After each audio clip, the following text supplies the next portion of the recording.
hindi ba totoo, Albert Reyes, na yang si Jack Plaza nahuli ni Brad Glenn Labong na nakapatong siya kay Sharin Labong, asawa ni Brad Glenn Labong?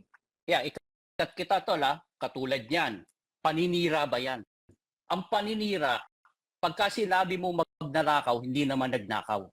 Pero, yung isang kalunyero, sinabi mong mangungalunya, naninira ka ba? Real talk, naninira ka? Hindi ka naninira. Naninira ngayon, Brad CG, ang lumalabas naninira sila. Anong katunayan mo na masama ang tao? Tingnan mo, every time na manonood ka ng TV, every time na magmo-monitor ka ng pagkakatipon, hindi mo ba maaalala si Badong? Kanino ba galing yung TV ninyo na 55 inches na smart TV? Hindi ba galing yan sa Badong na sinisiraan mo ngayon na sinasabi mong masamang tao? Every time na magsasapatos ka, hindi ba totoo na Albert Reyes, ilang sapatos na ang ibinigay ko sa'yo? Tapos ngayon, masama akong tao? Patunayan mo ano ang ginawa kong kasamaan. Kaya mo sinasabihan ako na masamang tao. At bakit mo sinasabi ngayon? Hindi mo ba alam si Sis Mary Ann? Marami ka, naku, ayoko na lang magsabi, mga kapatid.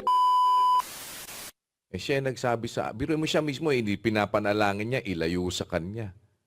Tapos ngayon, sabi niya, nakita niyo sa akin, yun ang gawin niyo. Nakita ba nila? Yaong sa inyo tukso sa aking laman, di niyo inalipusta. Di may nakita yung mga kapatid. Opo. Nakahinaan ni Pablo. Opo. Ganun ba ang magiging panuntunan mo? Na nung makita mo ngayon si Pedro, kapatid na Rodel, nabalitaan mo pala. Hindi mo na nakita. Nabalitaan mo. Binalita na nga lang sa'yo lalo na kung merong chismoso na ang inaabangan lang yung, ayun ako, na nagpas ng tenga. Apostol pa naman na nagpas ng tenga. Kaya, ang iglesia hindi totoo. Ganun? Diba? Ganun ang Uy!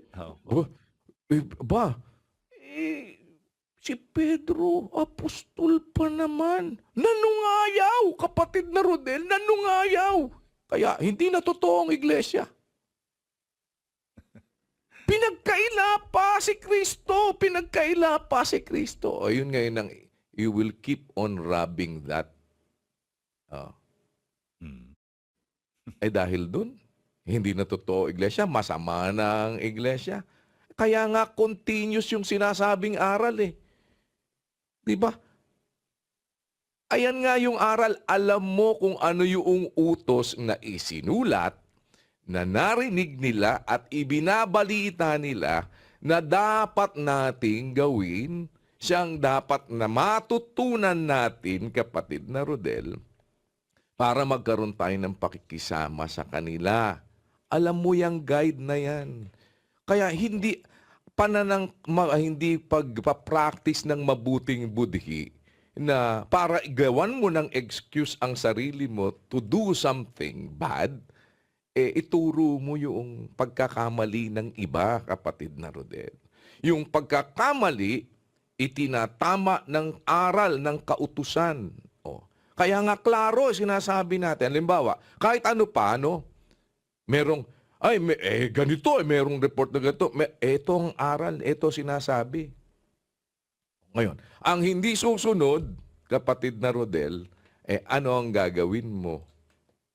Yun ba ngayon ang iyong susundan? Ang klaro ng panuntunan Ang sinasabi, mga kapatid, minamahal, huwag mo tularan yung masama. Ayun ang panuntunan, kapatid na Rodel. Opo. 1:11. Yan ang panuntunan. 3, huwag mong tularan ang masama, kundi ang mabuti.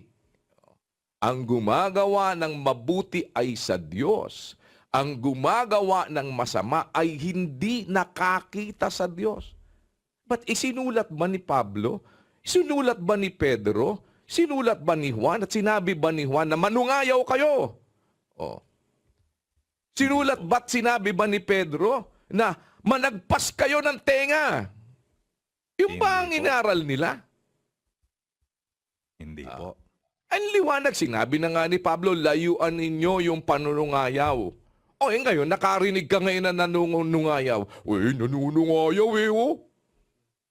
Nung nakarinig ka na nanunungayaw ngayon, ay, manunungayaw na din ako.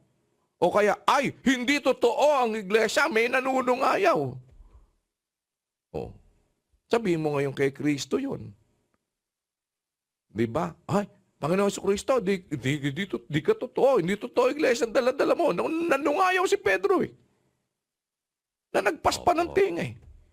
O, yun ba, ibig sabihin, hindi nasasakop ng aral? Pagka hindi ka nagpasakop, kaya nga ang tularan mo yung mabuti, hindi yung masama. O yan, may isang nagpapatotoo dito. Baka sabihin nyo, naninira kami. Kilala ko po yung pinaghiwalay niya. Nakausap ko yung kapatid na lalaki a few weeks ago. Hindi kami nag-iimbento rito, mga kapatid. Kasi alam niyo, mga kapatid, eto real talk lang. Pagka isang tao, laging ang dala-dala, sila yung may dala-dalang paninira i-block nyo si ganito. Huwag nyo nang pakinggan si Badong.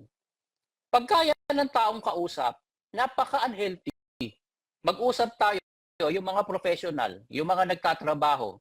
Di ba alam nyo yan, ganyan, pangit sa isang environment na merong kang kasamang ganyan, na may sinasabing, wag nyo nang kausapin to, i-block nyo na yan. Itong si may lumalaban na yan sa aral.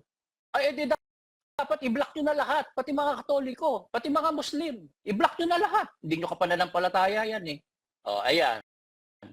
Yan. At alam nyo, mga kapatid, katulad niya na sinasabi ko kanina, hindi po ako nababother. It's actually flattering na ipinabablock yung mga umi-exit. You know why? Yung walang tinatago, hindi yun nahihiya. Naka-ready yung humarap. Pagka meron kang argument at ikaw ang nasa winning end at ikaw ang confident, hindi ka magbablock, hindi ka magtatago, matapang ka, lalabas ka. Hindi yung ikaw ang nakatago sa aparador na pagka binabanatan ka, sabihin na natin, totoong may laban kami sa kuya nyo. Kasi yung kuya nyo, ang numero uno na lumaban sa Diyos. Wala kaming laban kay Kristo, wala kaming laban sa Diyos, wala kaming laban sa aral. Ang nilalabanan namin, yung kuya nyo. Yan ang numero unong lumaban sa Diyos. Kayo ngayon, nasang kayo ngayon? Kayo ngayon na nagpapablock sa amin. Kami nakaharap ngayon sa inyo. Ngayon kami naninira. Sino matinong utak maniniwala sa inyo? Ang naniniwala lang sa inyo, kayo, yung nandyan sa loob ng aparador nyo. Lumabas kayo. Magsalita kayo in public. Sino ngayon ang lalabas sa ating naninira? Kami o kayo? Kayo, mga walang muka. Kayo, nandyan lang kayo. O ngayon, anong oras ba sa Pilipinas? 7:48.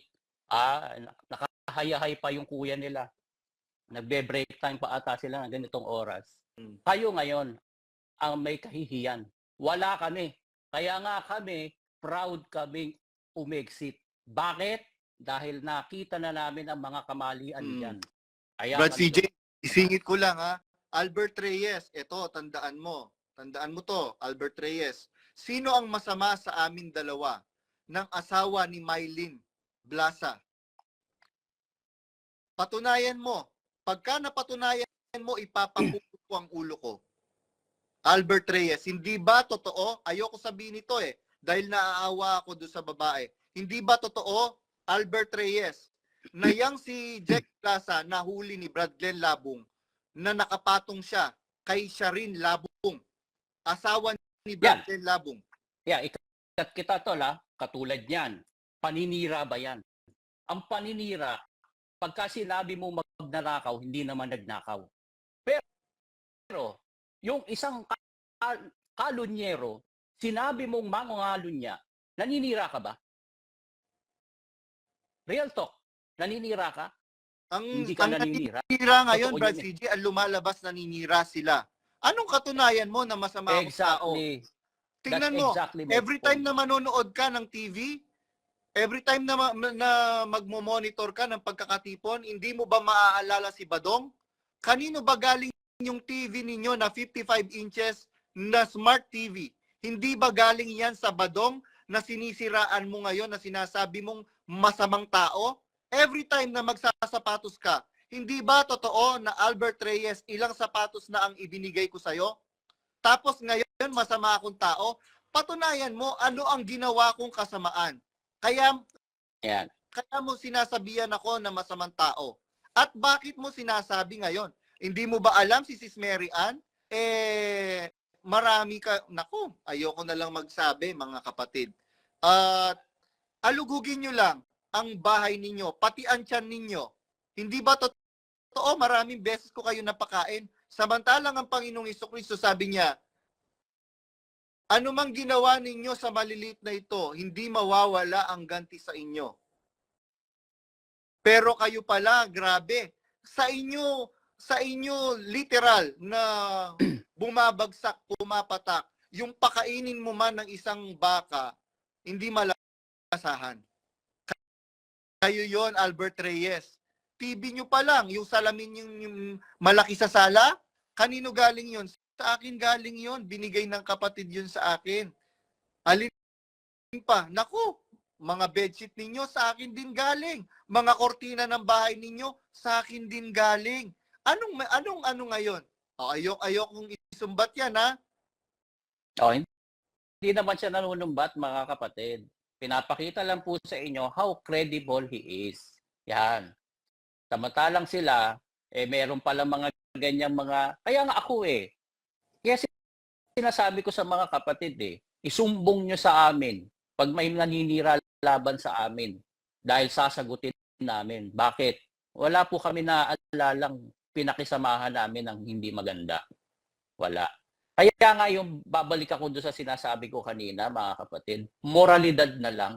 Masama ang tao na ang dala-dala sa iyo hatred. Dala-dala sa iyo mag-block. Dala-dala sa iyo pasamain ang kapwa. Sasabihin sa demonyo na. Sasabihin masama na.